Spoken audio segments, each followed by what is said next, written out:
So, hello everyone and welcome. My name is Steve Nobel and today I'm speaking with Katy Tucker on Ascension, Energy and the Crystal Grid. Now, Katy has been an avid traveller of the world for most of her life, and she believes that a clear understanding of the Earth through experience and immersion facilitates the re-establishment of harmony between human beings and nature. And this is something that she brings to all of her work, her retreats and soul journeys. And her company, Starlight Meditation, is fundamentally about self-empowerment as the key to true happiness and global ascension. And she does a number of workshops, ceremonies, retreats and journeys, all run to help people find empowerment in their lives as they move forward in their spiritual paths. So Katy, welcome to you. Hello Katy. So I mean, I know a bit about your journey, but can you just say something on how you came to all this stuff, talking about energy, ascension and crystal grids and all the rest of it? Well, my awakening really began when I was pretty young. I was a teenager, and I was a very unhappy teenager. And I think most people's journeys begin because they look for happiness. And so I was trying to find out how to be happy, and I ended up reading self-help books and then learning about energy and chakras and auras and things like that. And then I saw energy, so I kind of understood the theories of it. But when I saw energy for the first time, which was in Spain, that's when I was really able to kind of believe in it fully, Yeah. And so then I started healing, and I was beginning to channel as a healer. But then I started to meet people that could actually fully channel and direct voice channel and trance channel. And I was like, I really want to be able to do that. And I was kind of putting the intention out there to be able to do that. And basically, eventually I ordered a book from Amazon on how to channel. Yeah. And before the book arrived, I could channel. So it was like I just needed to be able to commit to channeling. And then I could channel. And then I did lots of kind of courses and trainings and worked with some amazing teachers on mastering it and developing it and things like that. So with your channeling work, what kind of energies are you mostly channeling at the moment? As a channel, I channel all sorts of things. My personal energy is a bit like a portal in itself, so I can channel lots and lots of different beings and collectives, and I just asked for the highest good, so whoever wants to come through comes through. I tend to work with star beings quite a lot because they are just so especially the Palladians. They love to teach, and they love to kind of hold space, and they hold such beautiful space. So generally when I'm teaching, the Palladians will often be supporting me. But I channel fairies and animal guides and dragons and whoever wants to come to the party. Okay. So Katy, in your experience with all the kind of work you've been doing, what do you think's happening on planet Earth right now? On planet Earth right now, it's an amazingly exciting time. We're really kind of coming into the full force of what my guides call the Indigo Age, which is a mini age within the age of Ascension. And the Indigo Age is really an age of fire, an age of transformation, an age of empowerment and rebellion and freeing ourselves basically from the old paradigm and the old dimension and the old belief systems that are manifesting the Piscean age. So even though we have started to ascend, we're still carrying a lot of the old way collectively, and that's why it can almost feel, I know a lot of people that are feeling almost kind of schizophrenic, where they've got this one way of being with the people that are awake, and then they're going into their 9-to-5 jobs and kind of still living in the third dimension as well, Yeah, totally. How long do you think that will go on for, this Indigo Age? Is it going to go on for a few decades? Or originally my guide said it would be 12 years. It started in 2012, Actually, I think it will probably be a bit longer than that. Mm. My guides say that Ascension is going to take as long as Ascension. Yeah, okay. You know, and there's with the future, there's loads of different timeline possibilities. It really depends on our free will and what happens. And I feel like actually this year, the last 4 years was the warm-up, and this year is actually when the indigo age and everything that was predicted about it is actually starting to happen. And so maybe it's 12 years from now, maybe it'll be longer, maybe it'll be less, it depends on us. For me, Ascension, the best message I've ever had about Ascension, and I think it's such an important one to share, is a message from Gaia, which is a goddess name for Mother Earth. And she's given it to me several times. She gave it to me in 2012. She repeated it to me over the solstice period this year. And she just said, I'm not going to ascend without all of my children. And so until every single person is ready and every single person is awake and ready to ascend, we're not going to fully ascend. And it's such a beautiful message of oneness, because it's very easy to kind of look at the dark forces and the dark side and the people that seem like they're doing bad on the planet. Yeah.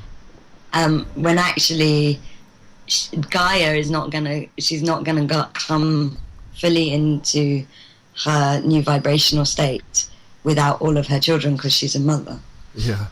But I guess that Gaia itself has kind of been holding lots of energy over, the last few thousand years. There's been war and all kinds of nuclear bombs exploding. So is that energy being released? I think so, yeah. I mean, I think the Piscean age, we learn the most in the dark. Change happens in the dark, in our shadow, in the hardest times in our life. It doesn't happen when we're kind of feeling all light and happy, you know. And it's a shame, that, isn't it, really? Yeah. But Gaia understands that. I was talking to someone and we've both hit the same conclusion.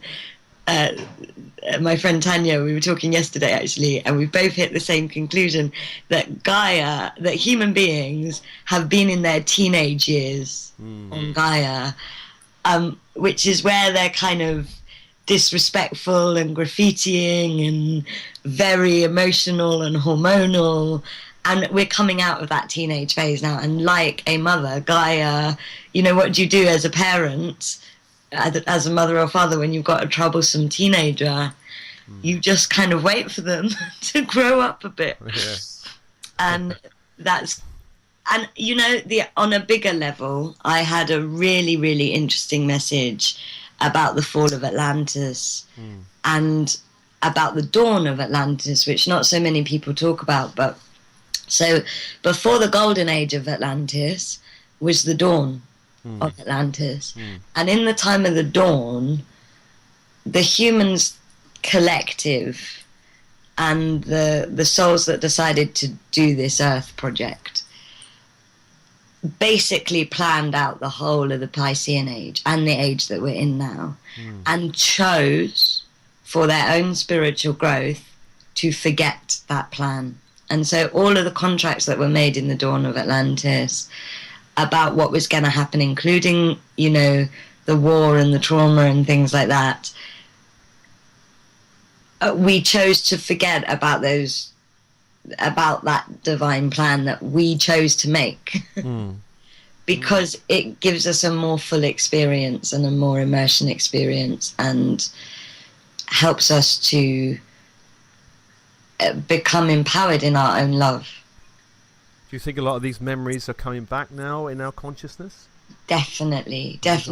And there are good and bad ones. The fall of Atlantis, I really believe that people's fear of change is often connected to the fall of Atlantis. Yeah.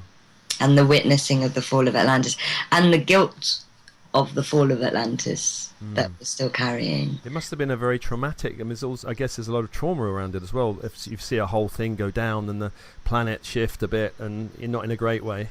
a huge trauma. I mean, you know, it's much more exciting to be in the, the returning of the golden age, Yeah. than it was to kind of be witnessing this kind of. And remember, we'd already by that point forgotten that we'd done this for our soul's evolution and made a contract. So it was, you know, it was really terrifying. And everybody that's here today was here then. And there is, you know, how brave are we? Sounds a bit like, you know, when people decide to go up into an airplane and jump out of it. It sounds a good idea at the time, but then when you open the door and about to leap out, you go, why did we do this? Could you remind me? You know? Definitely. And I think that, you know, when you're in a place of kind of loveness and connection and oneness and all of these things, I always think of like when you're a soul ready to be born, and, you know, babies come down with these like beautiful bright eyes and completely happy because they have all of the faith and all of the connection and everything that they need, and they're just really excited about this soul process. And then you start to grow up and you're like, why did I sign up for this? Yeah, you know? I have had that feeling quite a bit in this lifetime. but actually, the more the physical world and the traumas that you go through are just teaching you more about yourself. They're showing you, whenever you're going through something, your physical manifestation is showing you the belief systems that you have. Yeah. And when you get to the point where you can recognize that and go into those belief systems and clear them, you actually start to love the work and love the stuff that comes up, because you know that it's making you stronger, making you happier, making your life better. And, you know, the universe loves you so much that it will do that for you, essentially. Let me ask you, Katie, about energy, because in this ascension period, there's a lot of kind of new energies coming in, high frequency energies, and it's also throwing out heavier energies. Before the interview, we talked a little about the need for protection, and you know, a lot of us are kind of open-hearted. You know, hey, let's open and say yes to everything. But do we not need to actually learn how to clear and sometimes protect ourselves? Yes. I think, you know, we don't need protection because we're not safe. Yeah. But we need protection because we need to be able to feel safe and vibrate safe.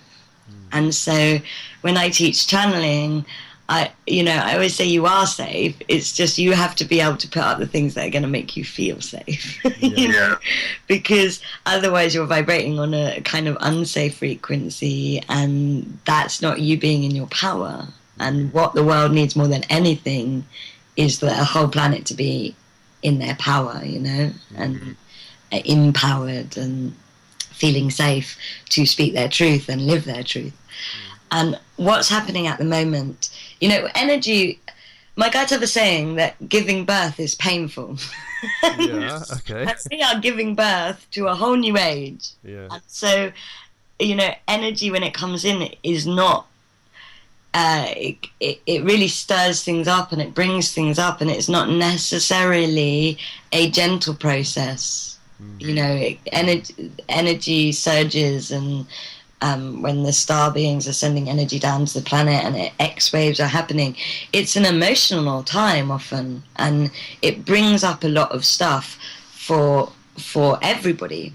And the people that are more awake at the moment are maybe better at processing that because they understand it, they found out about it, they have the peace of simply knowing that it's an energy wave that is happening. Whereas the people that are still asleep, they're no less spiritual, they're still having that energy experience, but they're less able to process it themselves. And what is happening is the energy wants to be processed. The energy that is coming up really wants to be processed because, you know, collectively our whole subconscious is moving towards ascension, whether we're awake to it or not. Yeah. And so the kind of just the law, the energetic law is that the dark will go to the brightest light. Because the dark knows, and this isn't like a dark force, this is just heavy energy, you know. It will go to the brightest light, and the brightest light is often the person that's been doing the most self-work. And so what I'm finding is a lot of people are coming to me saying that they're getting really bogged down by other people's energy, or really, really affected by other people's energy. And that isn't intentional on the other people. It's just that they're going on the tube and coming away feeling like a sponge that has absorbed so much stuff from other people. And that is actually not having enough aura protection up. Yeah. It must be a common problem, I think, now for sensitive people, I imagine. Such a common problem. And the thing is, it's martyring yourself, really. It's not very empowered to, you know, we shouldn't. Our energy bodies are sacred. Our light is important. You can't pour from an empty cup. You don't want to pour from a dirty cup. You know, it's important that your energy is clean, so that you can do the work that you are here to do and follow your path. You are not here to absorb subconsciously for everybody else. Katy, let me ask you about the crystal grid. Now, I'm guessing this is an earth grid. We haven't really talked about that in deep, but I'm guessing, because I know there are all kinds of grids going on at the moment. Can you say something about this in terms of our energy, Ascension? What is this crystal grid doing, moving, changing? What's happening with it? I love the crystal grid. The crystal grid is like, it's an elemental grid, actually. It belongs to the elemental dimension on the planet. And the elementals, the fairies, all of them earth beings, what they do is their job is to shake out the energy into physical form. And the crystal grid, it's kind of like in the crystal layers of Gaia, it really does mirror the light grid that is around the kind of human layer of Gaia.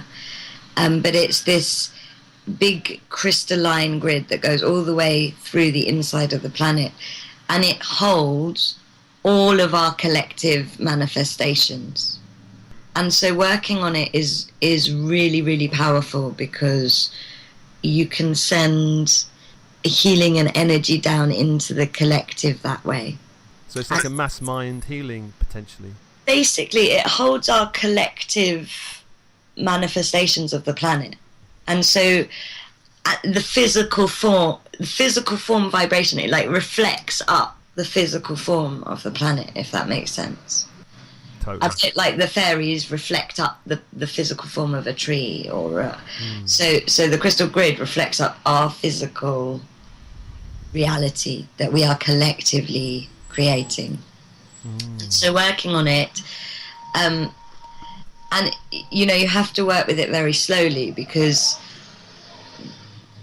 change has to happen at the pace of Gaia. We can't ascend any faster than the planet wants to shift and move, you know. Yeah. But working on it is a really powerful way, especially for counterbalancing things that the media are trying to do and things like that, you know. And you can connect to it, you can bring crystalline energy up from it, you can use it to manifest, so you can connect to it and shine the light of it up into your aura, and then manifest for yourself, or manifest for the collective, peace on earth, things like that. But when that crystal grid has fully cleared out all of the consciousness that we no longer need for the Aquarian age. So the biggest thing about there's just a few more things I'd like to say about the aura, because I think it's so important. Your aura is your spiritual fingerprint. So there's no other aura like yours on the planet. And the more you can get to know your own aura, the more you will be in your energetic power and be able to recognize other energy that doesn't belong to you, be able to channel things like that. So just spending time with your aura every day will help with being able to walk your path. And when you allow, when you're spending time with your aura, if you just stretch it, so allow it to expand, it's a bit like a muscle. The more you can exercise it, the stronger it will become, and the more it will be able to kind of naturally, essentially protect you. You should always, always, always put white light or whatever makes you feel safe, love, whatever word vibrates with you around the edge of your aura. Like, you should do that. I think you should do that every day. And you should also maybe think about saging or sending a light shower, or just, you know, it's a bit like not cleaning your teeth. You're going to have a lot more problems if you don't clean your teeth. And your energy body's the same. But the biggest thing that I've been guided to give to people is, each morning when you're doing your daily practice, you ask, what color do I need today? And just let your heart answer with whatever color comes. Sometimes more than one color comes. Sometimes the concept of the rainbow comes. Just whatever comes to you is right. And then a foot away from the edge of your aura, you place that color as a fire all the way around your aura. And this fire is source fire. It is pure transformational energy. And the color has nothing to do with you. The color has to do with who you're going to meet. Because essentially what happens when you have that fire up is your light still attracts the energy that needs to be cleared. But the fire transmutes it and transforms it and sends it up to source, which is where it wants to go. And it basically, what it means is that energy isn't coming into your aura, so you don't get heavy, you don't get bogged down, you don't have to carry, you know, you can focus on your own stuff that you have to heal, as opposed to healing other people's stuff. You stop being a sponge, but you're still doing the work for the energy. You know, so many people I give it to, and I see them in a few weeks and they're like, this thing has changed my life. Like, yeah. It's so simple, and it means that you can still be in service, you can still help, but you're not martyring yourself to help. You're in your power. And especially if you're somebody that gets affected by big crowds and stuff like that, there's no way, you know, the universe would never ask you to do energy work on a whole festival of people. You know, we need to be focusing on our own clearing and our own vibration at the moment. Nobody on earth is strong enough to do that kind of energy work. And so, but sources, the grandfather fire is like, you know, that they are. And so basically you're letting that, what should be doing the work, and your job is just to call it to the fire. It's a really amazing technique. It's really. I'm doing it as you're speaking. I get a lovely peach gold light, so I thought, oh, that's right, I'll put it around me. Yeah, and actually the colours you always get are so lovely, and you're like, yeah, I want to walk around with this around me. It's a really amazing technique. But the other thing I would say is always practice expanding your aura, making it bigger. That really works the muscle of your aura, essentially. But we'll bring the aura experience into the meditation so that you can. Right. I need to mention to listeners, just to say, I didn't mention that Katy lives in Brighton, and there's lots of seagulls around. So if you get a seagull, let that take you deeper into the meditation. Yeah. They like to sound heal. Yeah, they do. So just closing your eyes. And feeling the muscles around your eyes relaxing as you breathe in love and breathe out gratitude. Breathe in love and breathe out gratitude. Breathe in love and breathe out gratitude. Experiencing your auric field. This dance of colors and patterns are unique to you, that are your spiritual fingerprint There is no aura anywhere in the universe like yours.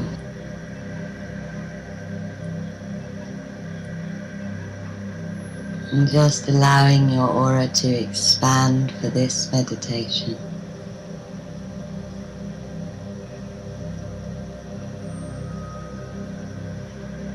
And as your aura expands, feeling it sealed from top to bottom in light and love, so that you know you are safe, so that you know that only love and light enter your energy field. And in this knowledge of safety, feel yourself relaxing into your power.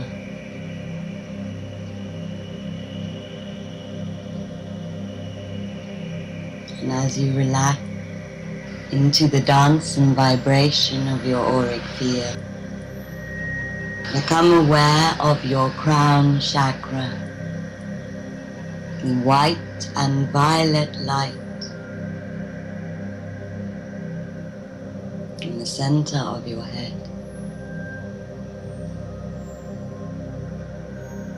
This is the chakra that holds oneness consciousness.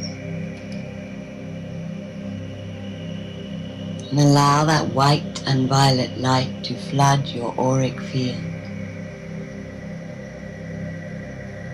Allow that sense of belonging to the heartbeat of the whole universe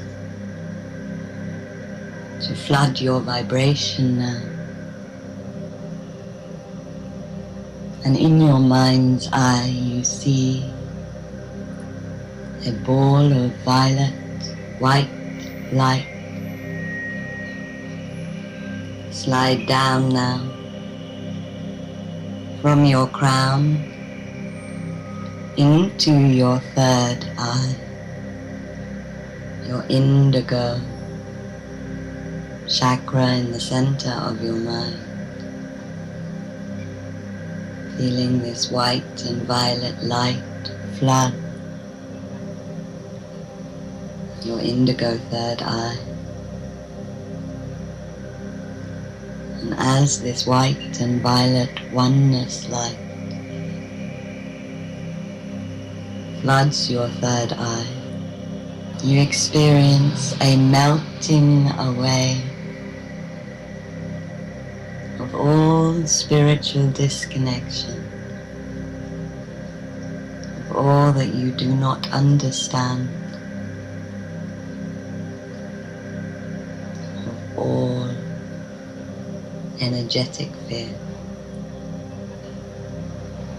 This ball of white and violet light from your crown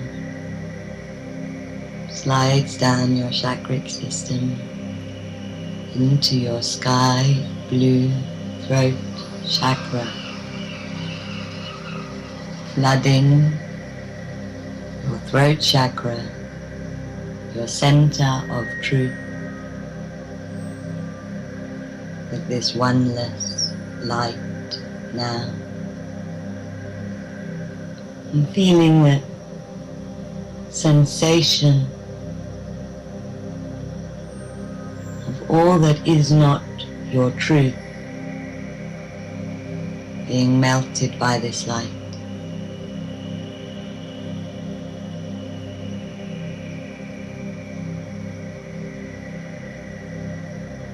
And noticing the sense of space that occurs within your aura when all that is not true is melted away. And this ball of oneness, white and violet light, travels down into your heart center, filling your heart with a sense of belonging, feeling how your heart recognizes this feeling of oneness and opens to it. and in the emerald green of Anahata, of your heart chakra, all that is feeling unloved within you is melted away.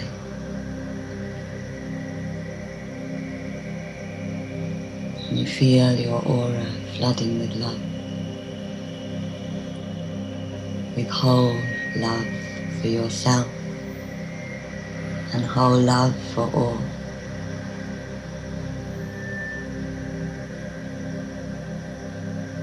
And from this place of love, the white and violet light travels down into your sun chakra, your solar plexus chakra, the golden sun of your power and your diaphragm. And this white and violet light floods the golden sun of your breath and your power,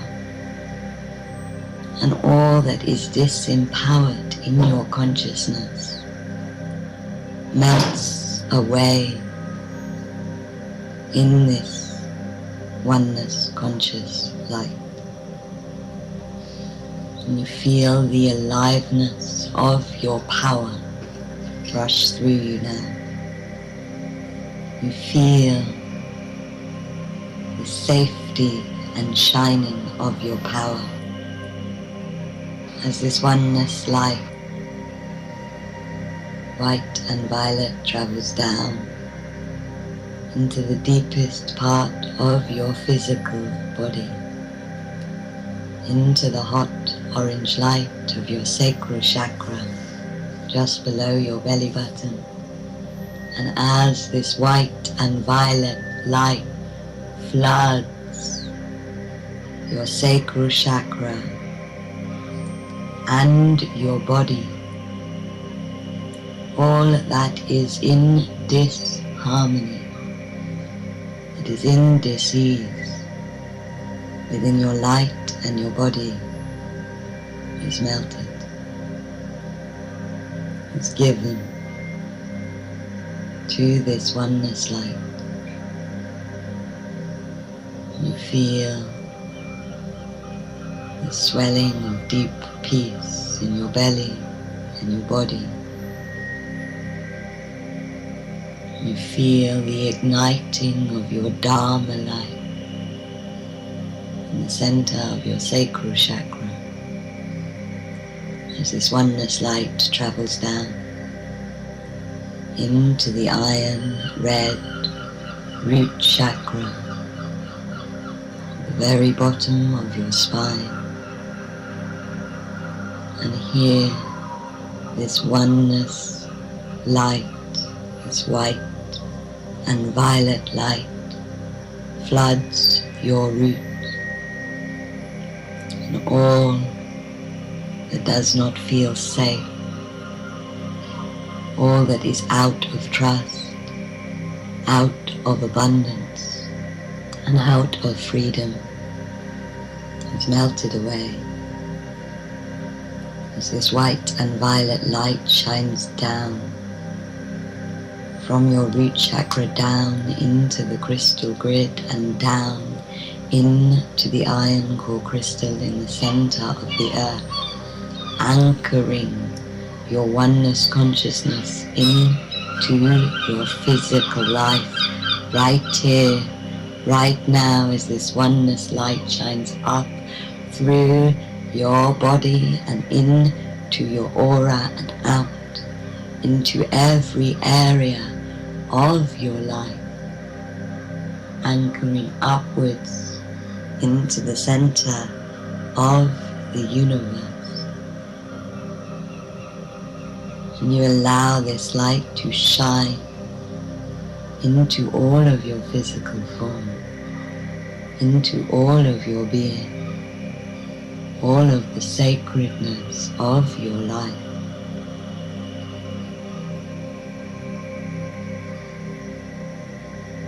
Allowing, trusting the changes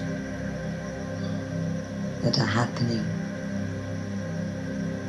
trusting the transformation process that happens when we bring the light of our crown into the light of our root. Noticing how you feel, how your aura feels. If you like, this is a really, really powerful place to manifest from, so that you can guide the transformation to align with your dreams, with your Dharma path. And when you are ready, breathing in love and breathing out gratitude. Breathing in love and breathing out gratitude. Breathing in love and breathing out gratitude. And opening your eyes and coming back into the room.